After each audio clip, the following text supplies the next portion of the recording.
Now we move on to part 3 of this video series where we're looking at what Sister Miss T said on the comments on the video about how voting for these policies, voting for this party that wants illegal immigration, that wants the LGBT to destroy.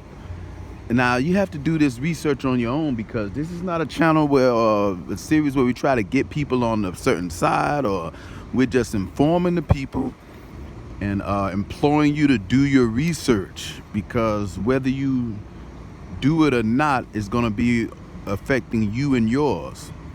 I guess it's a common myth that everybody thinks the same within the black community, but it's obviously not true.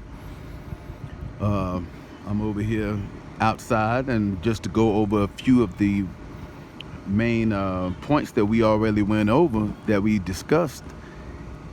You cannot see, this is what this party is doing, and both parties are guilty of certain things, but we can see through Miss T's comments and other commentary that this party is bent on containment in the black community.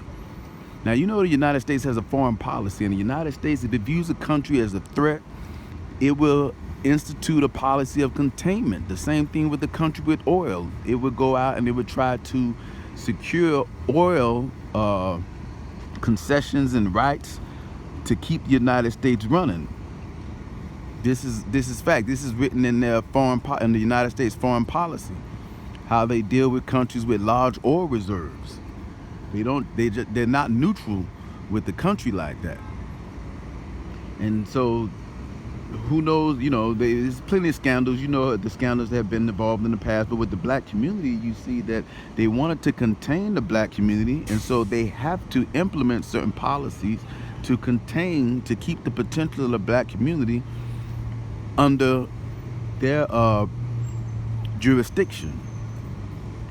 And so for us to be a part of that, that would be ludicrous, to be a part of your own containment, which is what, according to the research, shows both parties do it. Because like we said, the Republicans passed the abortion, but then the Democrats are the one who's standing strongly for it now. So you have to do your research. But you know how they, let me give you an illustration. You know how they switched the marriage to the LGBT and said marriage when they could have called it a civil union? Go and watch the Ben Carson video where he debates this Cuomo guy on CNN. The United States is a very litigation-oriented society. In the United States, you could get sued for anything. They're very detailed on how they describe certain legal entities.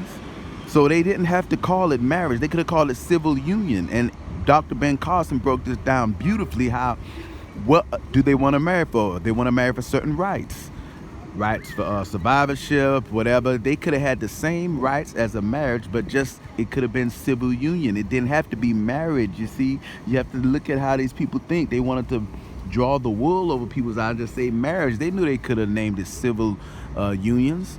Why didn't they change it for the Mormons, who wanted to get married to 2 and 3 ladies? They didn't change the definition for them. But then when these people come along with all the big donations, then they change it. It's the same things with Kylie Jenner. They calling her a self-made billionaire. A self-made. You see it on Fortune, you see it in Business Week. They're calling her a self-made billionaire. But you know she's not self-made. Self-made is when you came from the mud. But they do it. They rename it. They redefine. She's not self-made. She came from a family of privilege.